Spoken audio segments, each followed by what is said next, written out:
Bismillahirrahmanirrahim. Alhamdulillahi wa kafa wa sallallahu wa sallam wa baraka ala nabiyina Mustafa wa ala alihi wa ashabihi mustakmilina asyarafa amma ba'd. Ikhwah dan akhwat sekalian yang sama dimuliakan oleh Allah Azza wa Jal, alhamdulillah pada kesempatan yang berbahagia ini kita kembali belajar bersama membaca kitab atau membahas kitab Safinatun Najah karya Asy-Syaikh Sumair Salim bin Sumair Al-Hadrami rahimahullahu ta'ala. Sekarang kita masuk pada pembahasan tentang rukun-rukun sholat. Ya, artinya dalam pembahasan ini penulis mau menjelaskan kepada kita perkara-perkara rukun, perkara-perkara wajib atau inti daripada sholat itu, setelah beliau menjelaskan kepada kita apa saja syarat-syaratnya, ya, syarat-syarat sahnya. Nah, di sini kita lihat apa yang dilakukan oleh penulis. Beliau mendahulukan pembahasan syarat terlebih dahulu, baru sekarang masuk ke dalam pembahasan rukun. Kenapa kira-kira hal tersebut dilakukan oleh penulis? Karena kita ketahui bahwa syarat ini adalah perkara yang menentukan sahnya sholat, ya, dan posisinya lebih dahulu, ya, posisinya lebih dahulu dibandingkan rukun, ya, karena rukun adalah sesuatu yang diwajib, ya, sesuatu yang wajib juga di dalam sholat, tapi tempatnya adalah di dalam sholat. Beda dengan syarat. Syarat adalah perkara yang menentukan sahnya sholat dan harus dimulai sebelum sholat itu sendiri. Ya, di antara contohnya yang pernah kita jelaskan adalah wudu, ya, suci dari hadas kecil, suci dari hadas besar. Itu kan dilakukan sebelum sholat, bukan di dalam sholat. Ya, jadi dia harus dilakukan terlebih dahulu. Dan waktunya juga lebih lama, ya. Di mana syarat ini waktunya waktunya harus berlanjut sampai sholat itu selesai. Ya, suci dari hadas kecil dan suci dari hadas besar misalnya, itu harus berlangsung sebelum sholat itu dimulai sampai sholat itu selesai. Ya, jadi dari segi waktunya itu lebih lama. Ya. Sedangkan rukun, ya, rukun nanti dimulai ketika ibadah itu dimulai. Ya. Nah, ini perkara yang wajib, ya. Perkara yang wajib, inti daripada suatu ibadah itu adalah syarat sahnya dan rukun-rukunnya. Selebihnya itu adalah sunnah. Ya, selebihnya adalah sunnah. Di mana sunnah nanti kita juga akan pelajari, ya, itu ada terbagi menjadi dua. Sunnah terbagi menjadi dua. Ada sunnah yang ketika ditinggalkan, ketika luput, kemudian dituntut untuk sujud sahwi, itulah yang dinamakan sebagai aba'al, ya. Dan nanti juga ada sunnah yang tidak dituntut sujud sahwi. Ketika dia luput, tidak dituntut sujud sahwi. Itu namanya apa? Namanya hayat. Jadi di sini sudah bisa kita ketahui bahwasanya sholat, ya, secara utuh terbagi menjadi dua. Ada perkara-perkara yang memang wajib untuk kita datangkan. Perkara-perkara yang wajib kita datangkan berkaitan tentang sholat ini mencakup apa? Mencakup syarat sah, ya, dan rukun-rukun, ya, mencakup syarat sah dan mencakup rukun. Dan bagian yang kedua daripada sholat adalah bagian yang sifatnya sunnah, ya. Sunnah terbagi menjadi dua. Ada yang dituntut ketika luput dituntut sujud sahwi, itu namanya ab'al, dan ada yang tidak dituntut sujud sahwi atau sunnah biasa, itu namanya hayat. Kemudian rukun, ya, apa yang merupakan inti daripada sholat, ya, di dalam sholat, sedangkan syarat sah adalah yang di luar daripada sholat, berlaku sejak di luar sholat sampai dan berlaku sampai sholat itu selesai. Jadi rukun dan syarat itu perkara sama-sama perkara yang wajib. Ya. Ibadah apapun, mau berbicara tentang toharoh, mau berbicara tentang sholat, mau berbicara tentang zakat, berbicara tentang puasa, ya. Pokoknya untuk menentukan ibadah itu sah atau tidak, perhatikan apanya, syarat sahnya dan rukun-rukunnya. Ini kunci dalam belajar fikih sebetulnya. Ketika kita sudah menguasai mana rukunnya, mana syarat sahnya, ya. Nah, termasuk pembatal-pembatal ya, kalau kita mau tambah, ya, termasuk pembatal-pembatal kita harus ketahui untuk menilai suatu ibadah itu sah atau tidak. Adapun berkaitan dengan sunnah-sunnah, ini bukan perkara yang menentukan ya sah tidaknya suatu ibadah. Dia adalah mukammilat, dia adalah perkara yang menyempurnakan, ya, penyempurna. Dan bukan berarti sunnah-sunnah itu tidak penting, ya. Bukan berarti sunnah-sunnah itu tidak penting. Penting, sunnah itu penting. Hanya saja perlu kita bedakan supaya kita bisa menilai, kita punya tolak ukur yang jelas sampai di mana ibadah kita bisa dikatakan sah atau tidak. Ya. Baik. Jadi dua komponen salat, dua komponen di dalam salat, ada yang wajib, ada yang sunnah. Maka bagi seseorang yang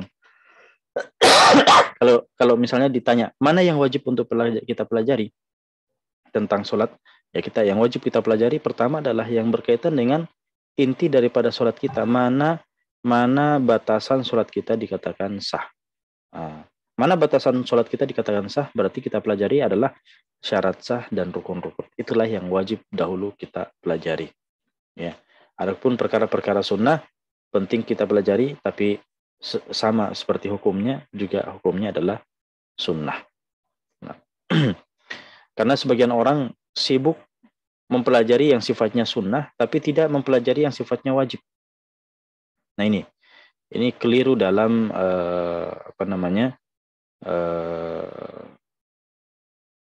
prioritas, ya. Jadi kita harus punya prioritas dalam belajar. Ketika disebutkan talabul ilmi fardhatun ala kulli muslimin, belajar ilmu itu wajib bagi setiap muslim. Nah, kita harus pahami bahwa ilmu yang kita wajib pelajari di situ adalah yang sifatnya wajib terlebih dahulu. Yang sifatnya sunnah, jangan sampai kita sibuk menghabiskan waktu kita dengan perkara-perkara yang sunnah. Kemudian di sana masih banyak perkara-perkara yang wajib yang belum kita ketahui. Ya. Baik.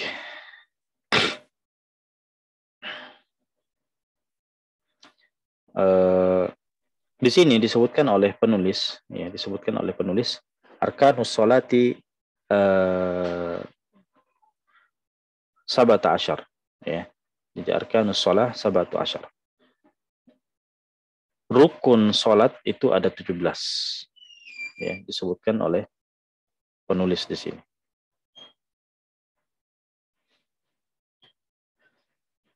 Ya. Dan hal ini sebagaimana disebutkan dalam kitab karya Imam Nawawi, Ar-Raudhah dan At-Tahqiq, ya. Kenapa bisa sampai 17? Karena menghitung tumak ninah sebagai rukun yang berdiri sendiri. Dan tumak ninah itu ada 4. Tumak ninah pada ruku, pada i'tidal, pada sujud, pada duduk di antara 2 sujud. Ada 4. Ya. Sedangkan kalau kita lihat kitab Imam Nawawi, misalnya Al-Minhaj, ya, begitu juga dengan Al-Muharrar, asal daripada Al-Minhaj, karya Ar-Rafi'i, itu menyebutkan bahwa jumlah rukun sholat ini hanya 13. Ya, hanya 13. Di mana 4 tumak ninah tadi itu dijadikan sebagai apa? Sebagai syarat di dalam rukun. Ya. Jadi misalnya ruku, i'tidal, sujud di antara sujud, kemudian duduk di antara sujud, masing-masing ya rukun itu punya syarat. Di antara syaratnya adalah tumakninah. Ya, jadi dilebur. Akhirnya jumlahnya hanya berapa? Hanya 13. Ya, di dalam kitab apa? Kitab Al-Minhaj. Nah. Baik. Dan apa yang disebutkan oleh penulis di sini berupa rukun-rukun sholat, kalau kita mau klasifikasikan, itu bisa kita bagi menjadi 15, menjadi 5 ya, menjadi 5. Jadi jumlah rukun yang beliau sebutkan ada 17 ini, itu kalau kita mau klasifikasikan itu ada 5 saja. Pertama ada namanya rukun qalbi. Rukun qalbi artinya rukun yang dilakukan dengan hati. Kemudian ada rukun qauli, ya, rukun yang berupa apa? Ucapan. Kemudian rukun yang ketiga adalah rukun fi'li, berupa gerakan. Ya, berupa gerakan. Kemudian yang keempat adalah rukun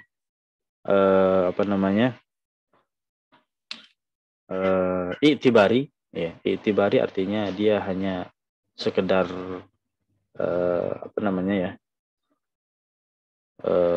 perkara yang tetap didatangkan, ya, tetap didatangkan, tapi dia juga bukan qalbi, dia bukan qauli, dia bukan fi'li, tapi dia adalah i'tibari, namanya i'tibari. Contohnya apa? Tumakninah.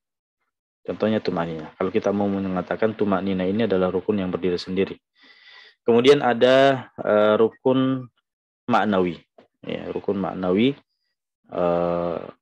artinya dia sifatnya makna saja. Ya. Yaitu tertib. Ya. Tertib. Nah, jadi itu 5 klasifikasi rukun. Qalbi, qauli, fi'li, i'tibari, dan maknawi. Ya. Baik. Sekarang kita akan sebutkan atau jelaskan satu persatu daripada rukun ini. Rukun yang pertama adalah al-awwal, ya, yang pertama, rukun yang pertama dari rukun sholat ini adalah an-niyah, ya, yaitu niat. Ya, yaitu niat. Dan sekira dalil-dalil tentang niat ini sangat banyak, ya. Wa ma umiru illa liya'budullaha mukhlishina lahuddin. Mereka tidak diperintahkan kecuali untuk beribadah secara ikhlas, ya, kepada Allah Subhanahu wa taala. Dan maksud daripada ikhlas di dalam ayat ini ya niat. Ya. Kemudian sabda Nabi SAW, innamal a'malu binniyat, sungguhnya amalan itu ditentukan dengan niatnya, wa innamal likulli imri'in ma nawa, dan setiap apa yang didapatkan oleh orang itu berdasarkan apa yang dia niatkan. Kemudian alasan yang lain adalah karena sholat ini dia adalah qurbah, dia adalah suatu bentuk ibadah, ya, ibadah mahdhah yang memang ada aturannya, maka tidak sah tanpa niat. Tidak sah tanpa niat. Sama seperti puasa. Ya. Dan masalah ini sebetulnya tidak ada khilaf di kalangan para ulama. Ya. Al-ijma' munakidun ala i'tibarin niyati fis sholah.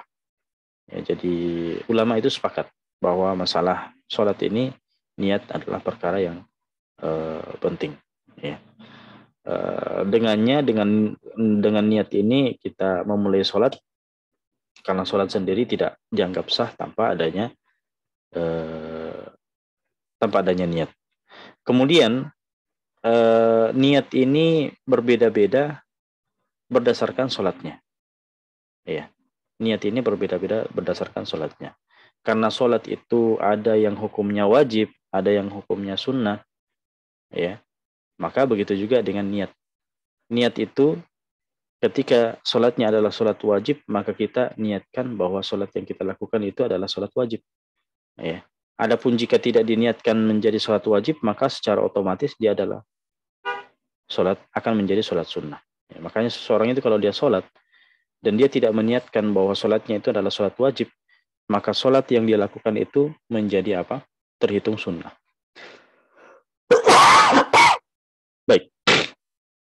Kemudian tempat daripada niat itu tempatnya ada di dalam hati, ya. Dia tempatnya di dalam hati.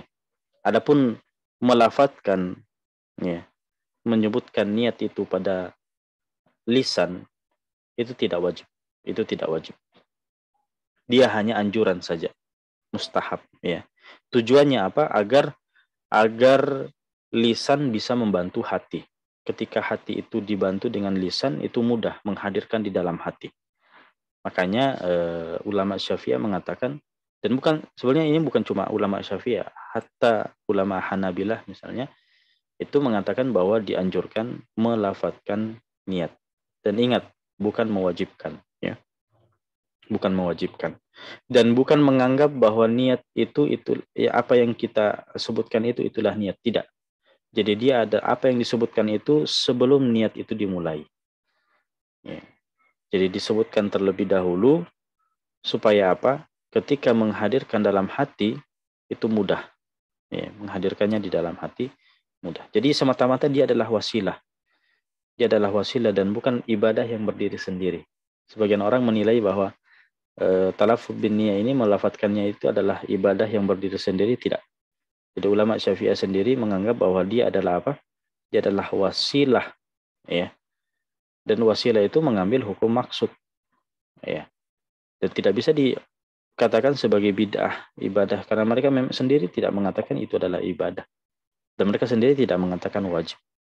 Ya, jadi kalau ada yang mengatakan ulama Syafi'iyah mewajibkan melafadzkan niat, itu keliru. Itu keliru. Ya. Kemudian apakah itu bid'ah? Tidak. Dia bukan bid'ah karena dia adalah wasilah dan dia bukan ibadah. Ya. Artinya yang bisa menghadirkan niatnya di dalam hati tanpa melafadzkannya itu lebih baik. Ya, masalahnya apakah semua orang bisa? Nah, bahkan orang yang sudah lancar sekalipun, ya, dalam kondisi-kondisi tertentu dia butuh untuk melafadzkan niatnya terlebih dahulu, ya, sebelum dia melakukan takbiratul ihram. Karena ketika melakukan takbiratul ihram, disitulah dia kemudian menghadirkan niatnya. Nah, dan masalah niat ini penting, ya, artinya karena di dalam niat tadi kan kita harus bedakan mana sholat wajib, mana sholat sunnah, kemudian sholat wajib macam-macam, ya, ada sholat zuhur, ada sholat asar, ada sholat maghrib, ada sholat isya, sholat subuh, itu harus ditentukan, ya. Belum lagi seseorang itu kalau mau misalnya menjamak atau mau mengqasar, ya, belum lagi kalau dia bermakmum, ya, dia harus datangkan semua niat-niat itu. Nah, orang yang hatinya tidak siap, itu sulit mendatangkan ketika takbiratul ihram, mendatangkan semua tuntutan niat itu. Maka sebelum dia takbiratul ihram, dianjurkan untuk apa? Melafadzkannya terlebih dahulu. Dan bedakan, ya, melafadzkan di sini bukan menjaharkan. Sebagian orang juga salah paham bahwa melafadzkan itu adalah menjaharkan, mengeraskan, tidak sampai orang mendengar, tidak. Itu mengganggu namanya. Bedakan antara melafadzkan dengan menjaharkan. Ya. Melafadzkan walaupun kita sendiri yang mendengarkannya, ya. Bahkan tidak selamanya lisan kita ini bergerak, ya. Yang penting kita ada bisikan dalam hati bahwa saya ini sholat apa? Sholat wajib. Wajib apa? Wajib zuhur, wajib subuh, wajib isya, dan seterusnya. Ya. Dan tidak perlu untuk kita keraskan. Tidak penting. Ya. Bermakmum, nah, itu tuntutan di dalam niat-niat sholat. Ya. Karena kapan seorang itu hanya niat sholat tanpa niat bermakmum, misalnya dalam sholat berjamaah, ya, itu tidak terhitung sholat berjamaah. Walaupun dia ikut sama dengan imam, sudah ikut gerakan-gerakannya, tapi dia tadi tidak ada dalam niatnya untuk bermakmum, maka dia terhitung sholat sendiri. Baik. Jadi intinya niat di sini adalah apa yang terhitung dalam hati. Ya. Makanya kalau misalnya seorang itu berniat hatinya zuhur, lisannya mengucapkan asar, mana yang dianggap sah? Yang dianggap sah adalah apa yang terhitung di dalam hatinya. Ya. Baik. Kemudian niat ini harus bersamaan ketika apa? Bersamaan ketika takbiratul ihram. ya, bersama dengan ketika takbiratul ihram. Nah, sebentar kita bahas bersama dengan takbiratul ihram itu sendiri. Baik.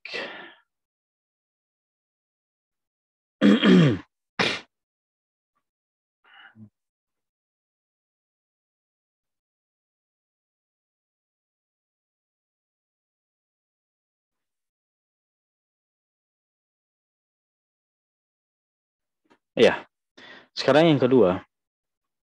Rukun yang kedua, asani minal ya.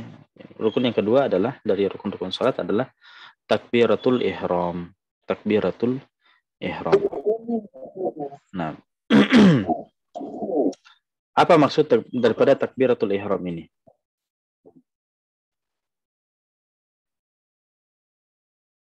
Apa yang dimaksud dengan takbiratul ihram? Yang dimaksud dengan takbiratul ihram ini adalah berupa ucapan, ya. Allahu Akbar. Allahu Akbar. Itulah rukun yang kedua. Dan hal ini didukung oleh dalil-dalil, ya, seperti sabda Nabi Shallallahu Alaihi Wasallam ketika memerintahkan, ya, ada seorang pemuda yang sholatnya itu kurang baik, ya, sholatnya kurang bagus. Diajarkan oleh Nabi Shallallahu Alaihi Wasallam, idza qumta ila sholati fakabir. Engkau bangkit untuk sholat, maka bertakbirlah. Allahu Akbar. Kemudian sabda Nabi Shallallahu Alaihi Wasallam, miftahus sholati al-wudu, bahwa kunci daripada sholat itu adalah wudu. Wa tahrimuha at-takbir, dan pengharamannya artinya yang sesuatu yang tadinya halal berubah menjadi haram, tidak boleh kita lakukan setelah kita apa? Mengucapkan takbir Allahu Akbar. Kita sudah masuk dalam sholat. Perkara-perkara yang tadinya boleh dilakukan, sebagiannya tidak boleh lagi. Makan dan minum itu tidak boleh lagi kita lakukan di dalam sholat. Kemudian wa tahliluha taslim, dan yang menjadi penghalalannya, ya, yang tadinya di dalam sholat adalah haram dan sekarang menjadi halal lagi ketika apa? Ketika kita mulai membaca salam. Ya. Nah, intinya di sini adalah ada takbir. Perkara takbir ini adalah rukun di dalam sholat. Nah, maka disinilah kemudian dinamakan sebagai apa? Sebagai takbiratul ihram. Ya. Jadi itu menjadi sebab penamaannya, ya, kenapa disebut sebagai takbiratul ihram, karena li'annahu yuharrim yuharram biha alaihi maka halalan qablaha. Ya, karena ada perkara-perkara yang halal yang sebelumnya halal itu kemudian menjadi haram disebabkan karena ucapan takbiratul ihram ini. Ya, jadi perkara-perkara yang bisa merusak sholat, misalnya makan, minum, berbicara, ya. Nah, ya. Takbiratul ihram ini sebagaimana kita tadi sudah sebutkan bahwa dia adalah ucapan Allahu Akbar. Allahu Akbar. Ya. Dan hal ini bagi siapa yang mampu mendatangkannya, artinya mengucapkannya dalam keadaan berdiri. Ya. Atau misalnya dia tidak bisa dalam keadaan berdiri, misalnya ada orang yang sholatnya sholat duduk, ya dia ucapkan dalam keadaan duduk. Atau ada orang yang misalnya sholatnya memang sudah baring, dia tidak bisa berdiri, tidak bisa duduk, dia baring, ya kita katakan ya dia mengucapkan takbiratul ihramnya itu dalam keadaan apa? Dalam keadaan berbaring, ya. Baik. Kemudian harus membaca Allahu Akbar ini. Ucapan Allahu Akbar ini yang harus dibaca, ya. Kenapa? Karena Nabi Shallallahu Alaihi Wasallam dahulu ketika beliau masuk ke dalam sholat, ya, yang beliau katakan itu adalah Allahu Akbar. Nabi Shallallahu Alaihi Wasallam kan memerintahkan kita untuk sholat sebagaimana beliau sholat, ya. Shallu kama ra'aitumuni usolli. Ya. Dalam hadis yang diriwayatkan oleh Ibnu Majah, Ibnu Hibban dari Abu Humaid As-Sa'idi, ya, anna Nabi sallallahu alaihi wasallam kana idza iftataha as-shalah istaqbala al-qiblata wa rafa'a yadayhi wa qala Allahu akbar. Jadi Nabi sallallahu alaihi wasallam membuka salatnya menghadap ke kiblat, mengangkat tangannya dan mengucapkan apa? Allahu akbar. Sedangkan makna Allahu Akbar artinya ya Allah, Allahu Akbar, Allah Maha Besar. Maksudnya Maha Besar dari segala sesuatu. Nah, ya. Tidak ada yang bisa sepadan dengan Allah Subhanahu wa Ta'ala. Baik. Tapi bagaimana dengan orang yang tidak bisa membaca takbiratul ihram ini? Ya, kan kita tadi mengatakan Allahu Akbar ini bagi yang mampu. Nah, sekarang bagaimana dengan orang yang tidak mampu membaca takbiratul ihram ini? Ya, misalnya dia apa? Dia orangnya bisu, ya. Atau misalnya apa namanya? Mulutnya itu kaku, ya. Atau luka atau gimana lisannya misalnya tidak bisa menyebutkan secara sempurna Allahu Akbar ini. Maka kita katakan yang mampu sebagiannya dia datangkan sebagiannya. Ya. Pokoknya semampunya. Sampai di mana kemampuannya membaca Allahu Akbar. Kalau hanya bisa Allah, Allah disebutkan. Akbar, Akbar saja disebutkan. Ya. Kenapa? Karena al-maisur la yasqutu bil ma'sur, ya. Perkara yang selama masih bisa dilakukan, maka tidak gugur sekaligus disebabkan alasan kesulitan. Ya. Jadi jangan katakan karena sulit ya sudah, enggak usah keseluruhan, enggak usah. Enggak. Kita katakan sebisanya, semampunya. Yang bisa didatangkan tetap didatangkan. Nah, kemudian diantara syaratnya adalah dia harus menyebutkan ra itu secara jelas, ya, akbar. Ya, dia harus sebutkan secara jelas. Baik. Kemudian orang yang tidak bisa tadi membaca, misalnya tidak bisa membaca takbiratul ihram, sudah diajar, tidak bisa. Dia tetap wajib untuk belajar. Ya. Kalau misalnya dia tidak mendapatkan orang yang mengajarinya, maka dan dia harus safar untuk mempelajarinya di tempat yang lain, maka kita katakan wajib baginya untuk safar. Dia tinggalkan tempatnya, dia mencari orang mengajarkannya bacaan sholat termasuk takbiratul ihram. Ya, selama dia punya biaya, misalnya dia punya biaya untuk safar, ya, maka kita katakan dia wajib menggunakan uangnya tersebut, biayanya tersebut untuk safar, untuk mempelajari bagaimana bacaan sholat, ya, termasuk takbiratul ihram ini. Nah, hal ini ya berlaku bagi orang yang wajib, ya, wajib untuk sholat. Baik. Dan sebetulnya perkara takbiratul ihram ini itu punya syarat-syarat yang lain dan akan kita bahas secara khusus insya Allah ketika disebutkan oleh penulis, ya. Nah,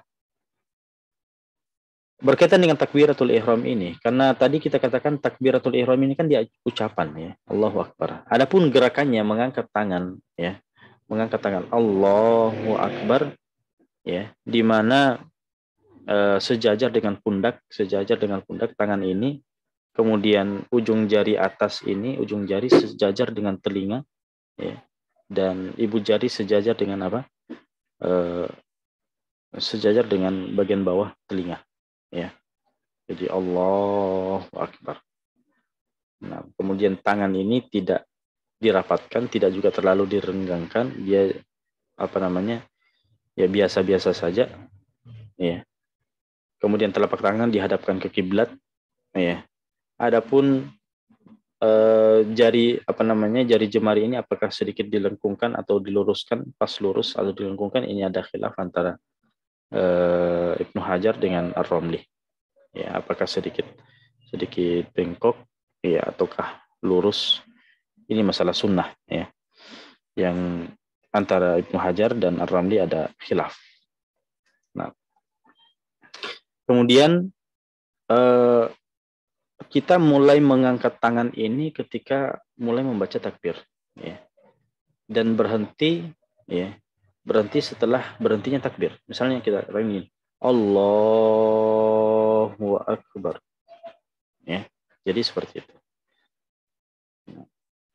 Hal ini sebagaimana dalam hadis yang diriwayatkan oleh Bukhari dan Muslim dari sahabat Ibnu Umar, bahwasanya anna Nabi sallallahu alaihi wasallam kana idza rafa'a yadayhi hadwa mankibaihi hina yukabbir. Jadi Nabi sallallahu alaihi wasallam mengangkat tangannya sejajar dengan sejajar dengan pundaknya itu hina yukabbir, ketika beliau mulai mentakbir. Ya, jadi Allahu Akbar. Nah, nah jadi seperti itulah orang yang sholat, ya, memulai sholatnya, memulai dengan 2 rukun, ya, niat dan takbiratul ihram, dan 1 sunnah. Sunnahnya itu apa? Mengangkat tangan, kemudian setelah itu dia melakukan sedekap, ya. Sedekapnya itu di bawah dada, di atas pusar. Ini dada, ini pusar. Nah, dia di tengah-tengah, di tengah-tengah. Kemudian dia memegang, jadi tangan kanannya itu memegang ku. Ku ini adalah pergelangan tangan, ya. Pergelangan tangan kiri. Ya. Dan sedikit memegang lengan. Nah,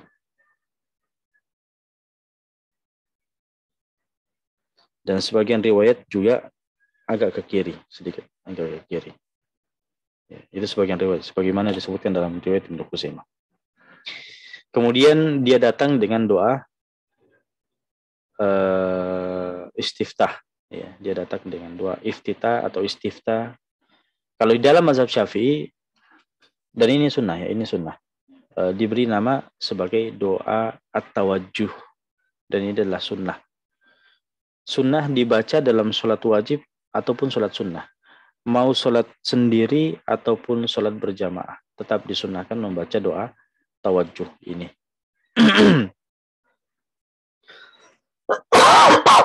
Gimana kalau misalnya imam itu sudah mulai Al-Fatihahnya, kita makmum belum,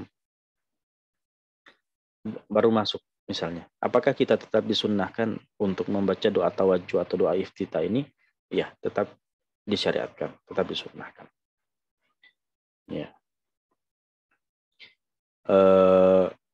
Hatta law ammana, ya, ammana ma'anu wa ya'ti bihi. Bahkan ketika misalnya imam itu sudah membaca waladhdallin amin, nah kita yang datang tidak apa-apa, tetap mengaminkan.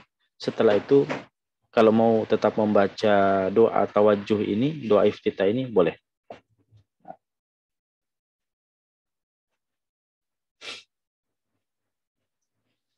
Baik. Kemudian kapan saja seseorang itu dikatakan disunnahkan membaca doa istiftah. Di sini disebutkan bahwa wala yustahabbu doa al-istiftah illa idza tawaffarat syurutun khamsah. Jadi tidak disunnahkan membaca doa istiftah ini kecuali jika terpenuhi 5 syarat. Jika terpenuhi 5 syarat. Artinya jika terpenuhi 5 syarat ini, kita katakan disunnahkan membaca doa istiftah atau istiftah. Yang pertama, ayyakuna fi ghairi sholatil janazah. Jadi sholat itu bukan sholat jenazah. Artinya kalau dia adalah sholat jenazah, ya, maka tidak disunnahkan doa istiftah. Ya, walaupun beda dengan ta'awud, ya, beda dengan ta'awud. Ta'awud itu a'udzubillahi minasyaitonirrajim. Maka ini tetap sunnah dibaca di dalam sholat jenazah. Ya. Kenapa sampai tidak disunnahkan di dalam sholat jenazah? Karena memang sholat jenazah itu intinya dia adalah sholat yang dituntut untuk tidak diperpanjang. Ya, sedangkan kalau kita baca lagi doa iftitah, jadi panjang jadinya. Ya.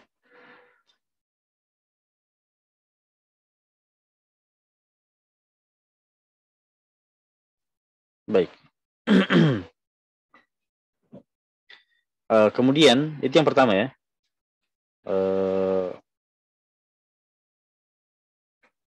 Syarat yang pertama bukan sholat jenazah. Syarat yang kedua,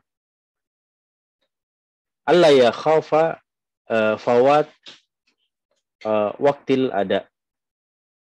Ya, Allah ya khaufa fawat waktil ada. Dia tidak mengkhawatirkan keluarnya waktu. Ya, waktu sholat. Misalnya gini, ada seorang yang sudah terlambat sholat. Waktu sholat itu sudah mepet, sudah mau keluar.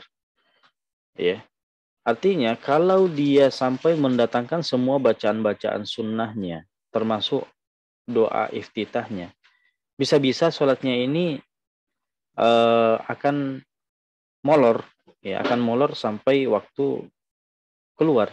Ya. Nah, maka kita katakan agar dia bisa mempersingkat sholatnya dan sholatnya itu tidak keluar dari waktu, nah, maka kita katakan dia disunahkan meninggalkan doa iftitahnya. Artinya tidak disunahkan membacanya, tidak disunahkan membacanya. Nah, kecuali kalau waktunya itu masih cukup, ya kita katakan datangkan doa iftitah. Ya.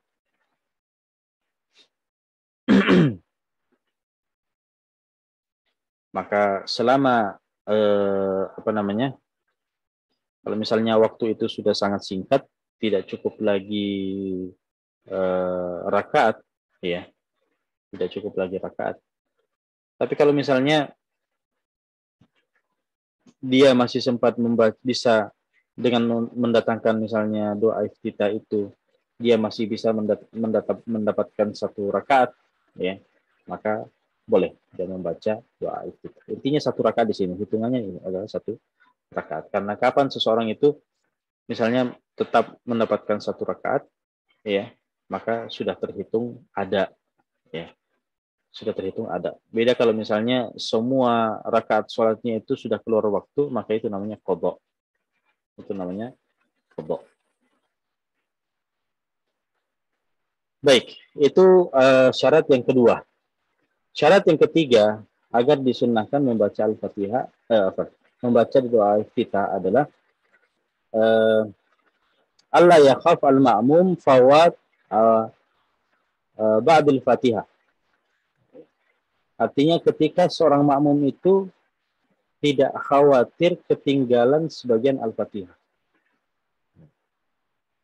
Artinya kalau misalnya dengan mendatangkan doa iftitah, dia tidak bisa membaca Al-Fatihah itu secara lengkap.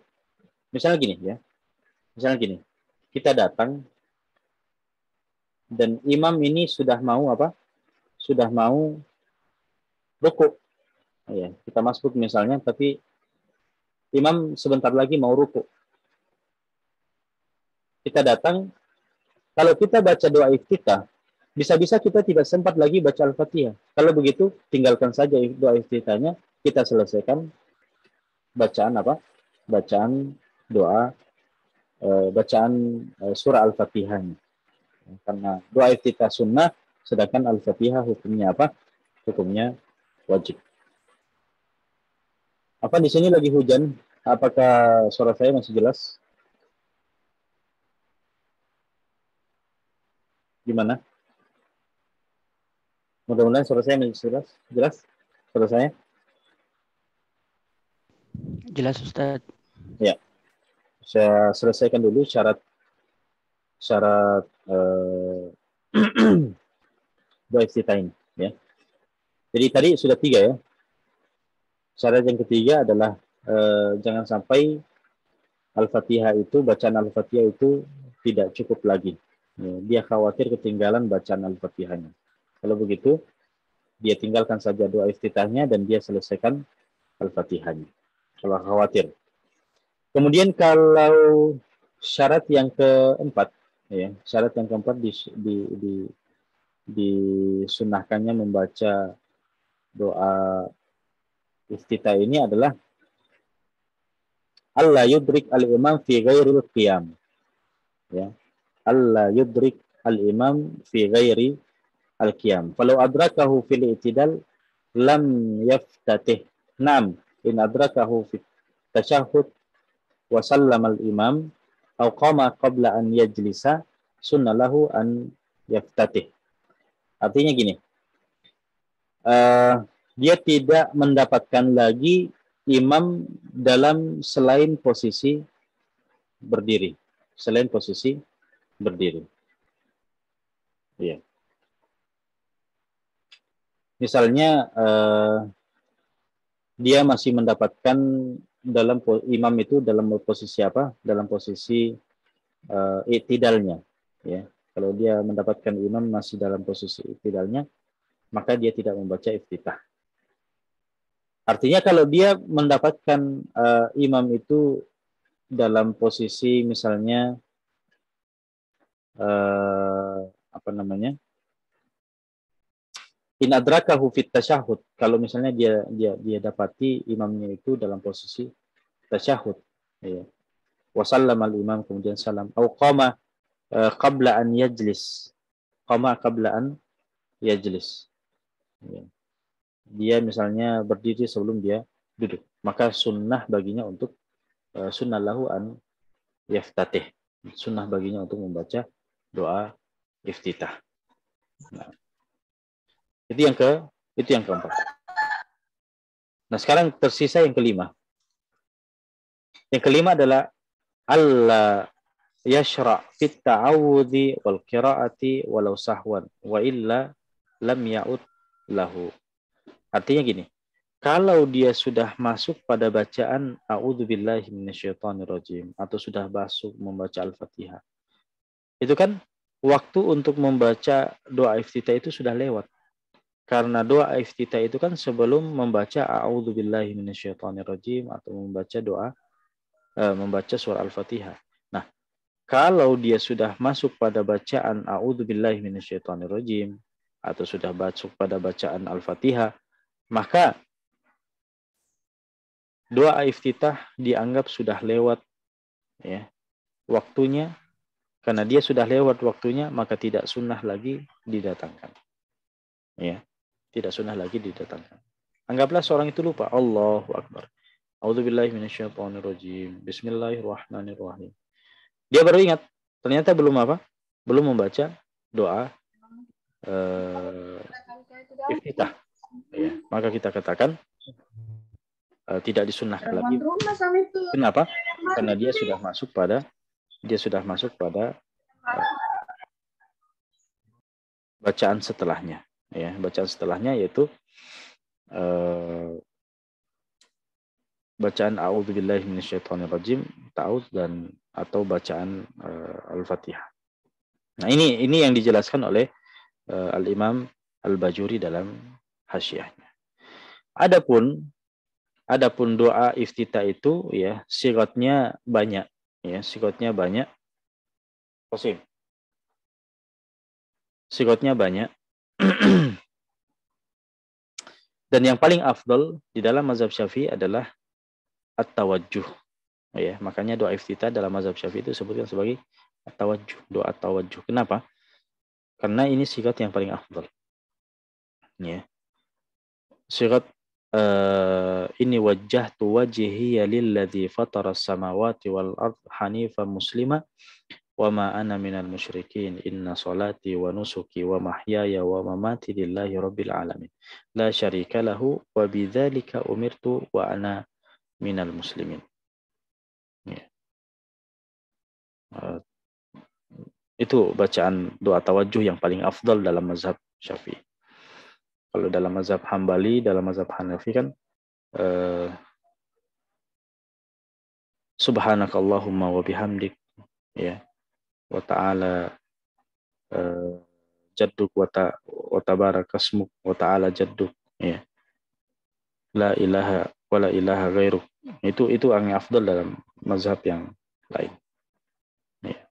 Begitu juga dengan Allahumma ba'id baini wa baina khataayaya dan seterusnya. Tadi kita ada bacaan wa ana minal muslimin. Tapi gimana kalau misalnya ada yang membaca sebagaimana dalam ayat wa ana awwalul muslimin? Itu boleh apa tidak? Boleh. Ya, boleh karena memang itu dalam ayat.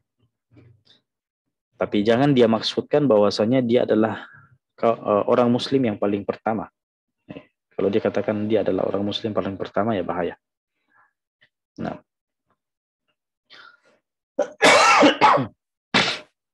Baik. Adapun yang berikutnya syarat atau rukun yang ketiga adalah berdiri ya.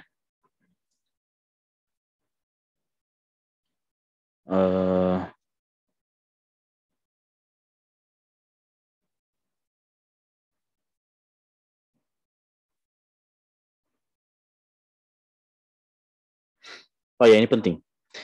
Bagaimana, apakah boleh? Karena kita sudah ketahui ya bahwa bacaan iftitah ini banyak ya. Ada juga bacaan Allahu Akbar kabira walhamdulillahi katsira wa subhanallahi bukrata wa asila. Kemudian ada juga subhanallah walhamdulillah wala ilaha illallah wallahu akbar. Itu juga ya. Termasuk yang paling populer ya, Allahumma ba'id baini wa baina khataaya kama ba'adta bainal masyriqi wal maghrib dan seterusnya. Itu gimana? Apakah boleh menggabungkan semuanya? Ya. Sekiranya ada orang mau menggabungkan semua doa iftitah ini. Mulai dari tawajjuh, kemudian doa yang lainnya. Boleh apa tidak? Boleh. Kalau dia lagi sholat apa? Lagi sholat sendiri. Adapun sholat berjamaah, dilihat. Kalau sholat berjamaahnya, makmumnya itu sepakat ya atau ridho bahwa imamnya itu membaca semua bacaan iftitah yang berkonsekuensi sholatnya akan menjadi panjang. Kalau mereka ridho, maka boleh dianjurkan. Tapi kalau misalnya makmumnya tidak ridho, ya, atau mereka di antara mereka ada yang misalnya buru-buru, ya, maka hukum asal sholat berjamaah adalah at-takhfif, adalah diperpendek.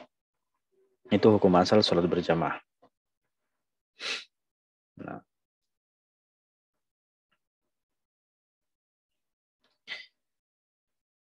Baik.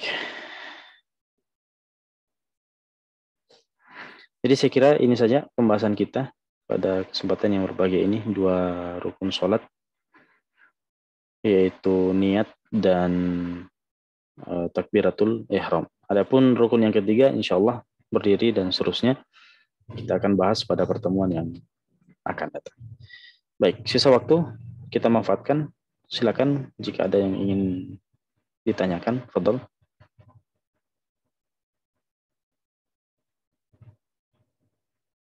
Ada yang mau bertanya?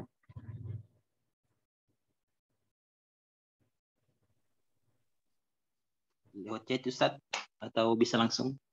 Langsung atau di chat bisa.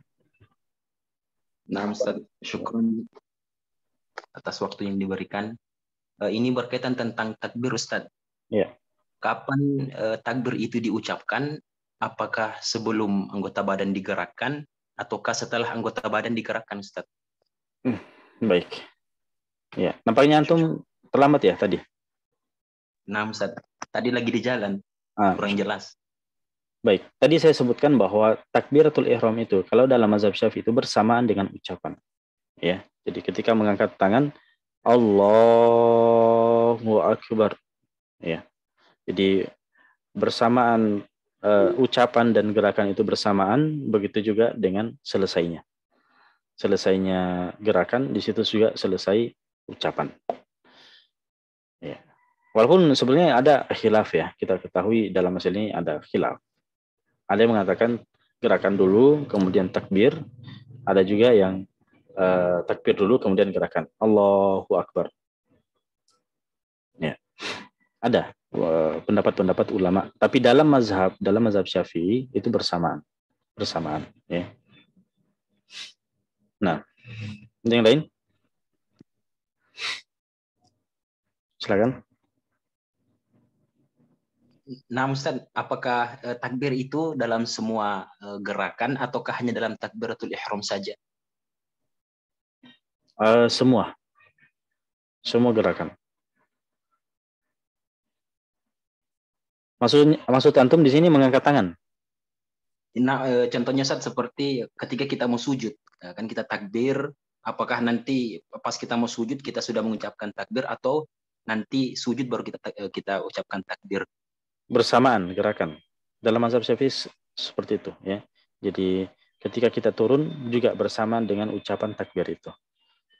Begitu juga dengan bangkit dari ruku, sami Allahu liman hamidah, Allahu Akbar juga. Jadi gerakan sering bersamaan dengan seiring bersamaan dengan ucapan. Ya. Sampai salam juga seperti itu. Assalamualaikum warahmatullahi. Assalamualaikum warahmatullahi. Nah, seperti itu. Bisa bertanya lagi Ustaz? Ya, silakan. Tadi Ustaz sempat singgung masalah melafazkan niat, ya. Ya. Dalam mazhab Syafi'i dibolehkan, tapi terkadang ada orang yang mengatakan itu bid'ah. Yang menganggap itu dibolehkan, sudut pandangnya dari bagaimana dia bisa memahami itu dan mengatakan itu bid'ah, dia berpandangan bagaimana Ustaz? Kenapa bisa ada perbedaan Ustaz? Ya, Nah, tadi kita bingung Ustaz, kadang di masyarakat. Nah, ya. Tadi saya juga sudah jelaskan ya bahwa mazhab Syafi'i intinya semua mazhab, 4 mazhab, inti niat itu adalah dalam hati. Ya. Adapun melafatkan niat, ya, ini masalah khilafiyah. Mazhab Syafi'i begitu juga dengan mazhab Hambali itu memandang sunnah atau dianjurkan, ya. Jadi mereka sebenarnya maksudnya dengan mereka mengistilahkan dengan mustahab, ya, dia sifatnya anjuran. Mereka tidak mengatakan dia adalah sunnah dengan pemahaman apa? Sunnah Nabi. Tidak. Mereka tidak mengatakan seperti itu. Sehingga tidak bisa dikatakan sebagai bid'ah. Ya. Tidak bisa dikatakan sebagai bid'ah. Sebab mereka tidak menganggap itu sebagai ibadah yang berdiri sendiri.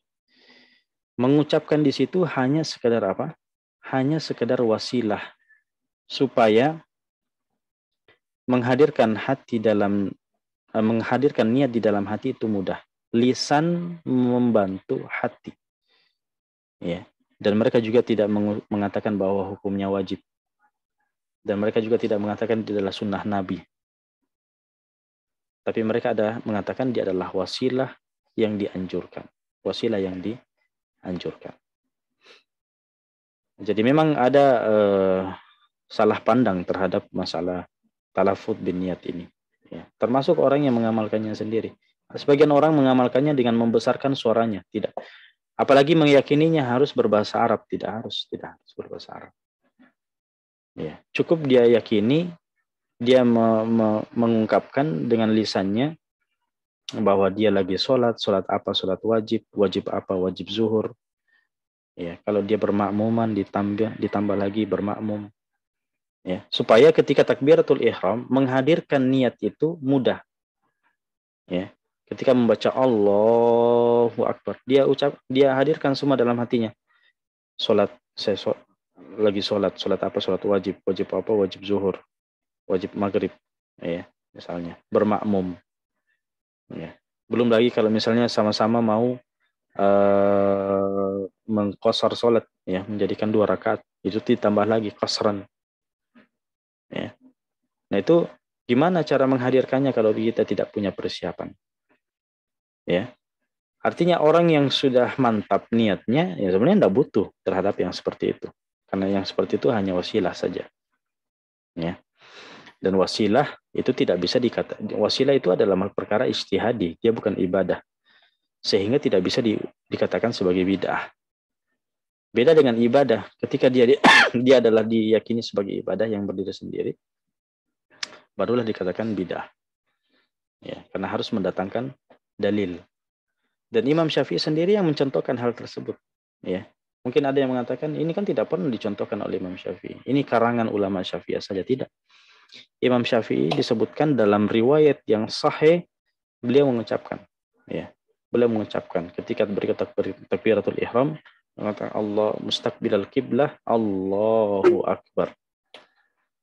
Ya. Disebutkan oleh dalam riwayat Ibnu Khuzaimah.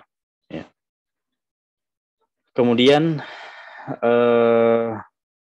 pandangan ulama yang lain, misalnya ulama Hanafiyah, ulama yang menyatakan itu adalah perkara bid'ah. Perlu diketahui ya, bahwa perkara bid'ah yang ketika dia disebutkan dalam masalah fikih, itu hal yang biasa. Itu hal yang biasa. Sisa kita memahami siapa yang mengucapkan hal itu bid'ah. Ketika diucapkan oleh ulama Hanafiyah bahwa itu adalah bid'ah, pahami bid'ah yang disebutkan itu menurut konsep siapa? Menurut konsep Hanafiyah. Ya. Ulama Hanafiyah, bagaimana pemahaman mereka terhadap bid'ah? Mereka memahami bid'ah itu bertingkat-tingkat. Ya. Bid'ah itu ada yang bisa menjatuhkan pelakunya kepada kekufuran, ada bid'ah yang menjatuhkan pelakunya pada kefasikan karena dia adalah keharuman, ada bid'ah yang sifatnya apa? Dia adalah masalah khilafiyah. Ya, dia adalah bid'ah masalah khilafiyah. Nah, sekarang ketika ulama Hanafiyah mengatakan talafud bin niyah ini misalnya bid'ah, ya, bid'ah misalnya, atau bukan Hanafiyah, Malikiyah, ya. Malikiyah mengatakan ini bid'ah. Atau dalam masalah-masalah yang lain, kunut subuh, ulama Hanafiyah mengatakan bid'ah. Kemudian menjaharkan basmalah, ya, juga ada yang mengatakan bid'ah. Kita katakan dalam masalah fikih, vonis-vonis bid'ah seperti itu, ya, dalam masalah-masalah khilafiyah biasa, menunjukkan bahwa itu adalah masalah khilafiyah yang hukumnya dari segi hukum tidak selamanya adalah kufur, tidak selamanya adalah haram, tapi bisa lebih ringan daripada itu, makruh atau khilaful aula. Khilaful aula itu lebih rendah lagi dari makruh. Kalau Imam Nawawi seperti itu. Imam Nawawi membagi bid'ah seperti itu. Ada bid'ah yang menjatuhkan pelakunya pada kekufuran, jadi ada yang kufur, ada haram, ada makruh, dan paling rendah bid'ah itu adalah khilaful aula. Jadi kalau misalnya ada ulama yang mengatakan itu adalah bid'ah, santai saja. Santai saja. Menunjukkan itu adalah permasalahan khilafiyah di dalam masalah fikih. Yang disayangkan kalau misalnya ada yang punya berangkat dari konsep bid'ah.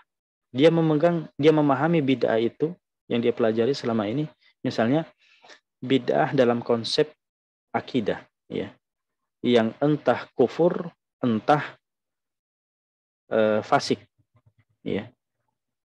Jadi dalam akidah bid'ah itu entah menjatuhkan pelakunya pada kekufuran atau menjatuhkan pelakunya pada kefasikan karena dia adalah haram. Nah, kemudian dia bawa konsep bid'ah itu pada masalah fikih, khilafiyah.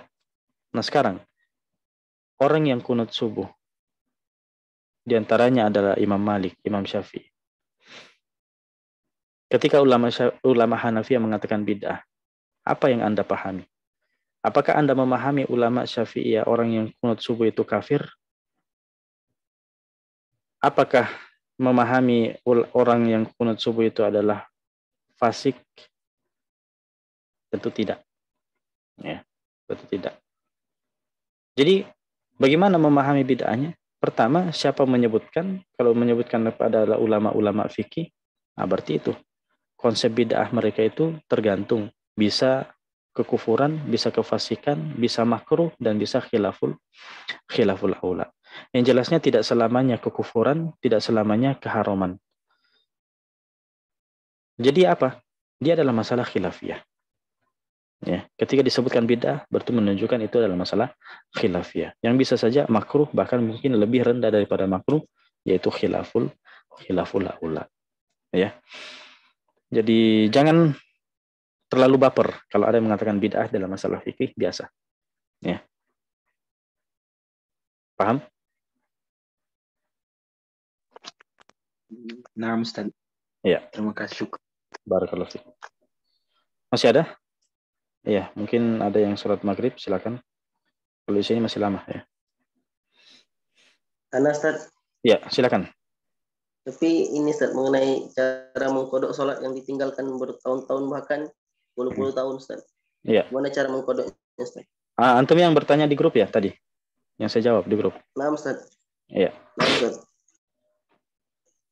Jadi memang 4 mazhab seperti itu. Bahwa semua kewajiban, baik itu sholat, zakat, puasa, ya, semua kewajiban harus diganti. Ya. Itu dalam 4 mazhab. Bahkan Ibnu Abdul Bar, begitu juga dengan Al-Imam Nawawi, itu menukil ijma, kesepakatan dalam masalah ini. Sisa nanti dilihat apakah orang yang punya utang itu, punya utang kewajiban itu, dulu gimana? Dia tinggalkan karena ada unsur kesengajaan, ada unsur kelalaian, atau bagaimana? Kalau ada unsur kelalaian, ada kesengajaan, maka konsekuensinya apa? Dia harus segerakan menggantinya. Artinya kalau dia tunda-tunda terus, maka kita katakan itu tidak, dia berdosa. Dia menundanya lagi, dia berdosa. Bahkan dia tidak boleh menyibukkan dirinya dengan perkara sunnah, sedangkan dia masih punya perkara-perkara kewajiban yang dia belum lunasi. Beda halnya kalau misalnya dia punya uzur, dahulu punya uzur sakit misalnya, tidak sempat sholat, ya ada sholatnya tertinggal, dia sakit. Maka kita katakan menggantinya tidak harus disegerakan, sunnah disegerakan, tapi tidak wajib. Artinya boleh tidak dia menundanya, boleh, dia tunda boleh. Tapi dia datangkan dengan segera itu lebih baik. Ya. Itu 4 mazhab. Terus dari mana fatwa-fatwa yang menyatakan bahwa cukup bertaubat saja, ya, kemudian memperbanyak ibadah-ibadah sunnah? Kita tidak pungkiri ini pendapat yang ada. Pendapat ini ada berangkat dari pendapat Ibnu Hazm, kemudian didukung dan dipilih oleh Ibnu Taimiyah, Syekhul Islam Ibnu Taimiyah rahimahullah. Mereka mengatakan bahwa kalau sudah bertahun-tahun lamanya seperti itu tidak wajib diganti, cukup bertaubat dan memperbanyak amalan-amalan sunnah. Kalau kita lihat, sebetulnya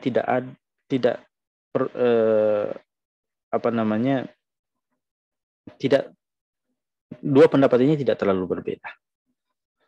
Karena pendapat yang kedua, walaupun mengatakan bertaubat saja, pada dasarnya tetap menganjurkan untuk memperbanyak amalan sunnah. Nah sekarang amalan sunnah yang dilakukan itu tetap memperbanyak sholat sunnah. Nah sekiranya sholat sunnah yang dia perbanyak itu dia niatkan untuk mengganti yang wajib, maka kita katakan itu lebih selamat. Itu lebih selamat. Toh ujung-ujungnya akan ada sholat juga kan? Cuma beda niat saja. Ya. Adapun ulama,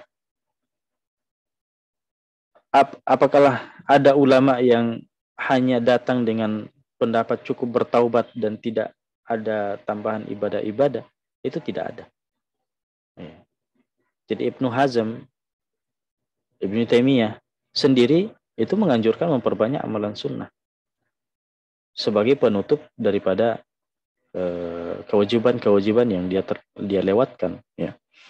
Nah, kalau kita kembali kepada pendapat 4 mazhab, ya kita katakan ya, kalau memang ujung-ujungnya kita disuruh untuk memperbanyak ibadah, ya sekalian aja ibadah yang diperintahkan itu untuk diperbanyak itu niatkan untuk sholat wajib mengganti yang dahulu.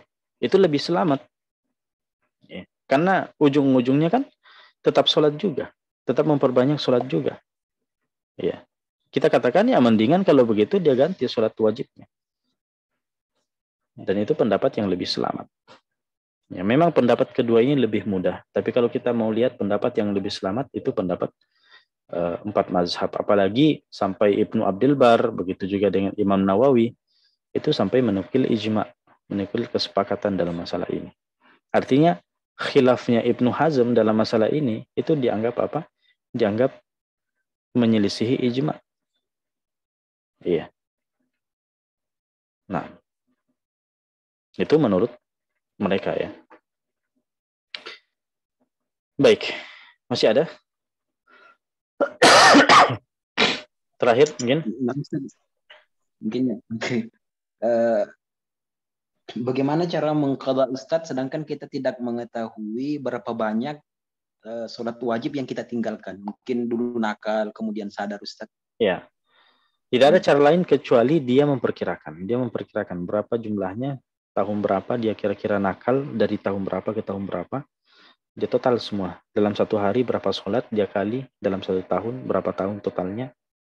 Kemudian dia lakukan. Dia qadha. Nah,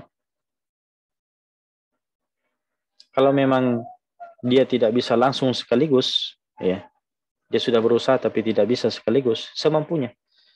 Dia setiap satu kali sholat, dan ini sebenarnya memudahkan ya. Setiap sekali sholat lagi, satu kali sholat lagi, dan seterusnya. Itu salah satu solusi. Nah, adapun lunas tidaknya, misalnya ada orang, gimana kalau misalnya belum lunas kita meninggal dunia? Ya, masalah kita meninggal dunia kan ini bukan urusan kita. Yang penting kita sudah punya usaha. Kita sudah punya usaha, lunas tidak lunasnya, ya yang penting kita sudah punya usaha. Nah, sama seperti wanita yang punya utang puasa bertahun-tahun. Gimana Ustadz? Saya ini puasa, tidak puasa ya. Tahun ini menyusui, tahun depan melahirkan, tahun depannya menyusui lagi, dan sudah banyak utang puasa. Kita katakan, kalau memang bertahun-tahun seperti itu, ya ditunggu saja kapan bisanya. Kalau sudah bisa, langsung dimulai. Ya, langsung dimulai. Jangan ditunda-tunda lagi. Baik. Ya, sekira cukup ya.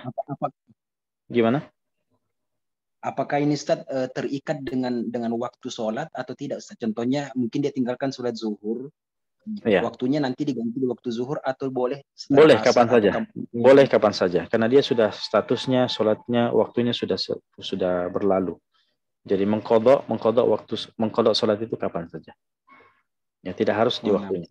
Ya. Tadi yang saya sebutkan itu sebagai tawaran saja, kalau mau untuk memudahkan. Ya. Memudahkan dalam perhitungan dan seterusnya. Baik, sekira cukup dulu sampai di sini. Kita siap-siap sholat maghrib. Barakallahu fikum wa jazakumullahu khairan. Hada wa sallallahu ala nabiyina Muhammadin wa ala alihi wa sallim walhamdulillahi rabbil alamin. Assalamualaikum warahmatullahi wabarakatuh.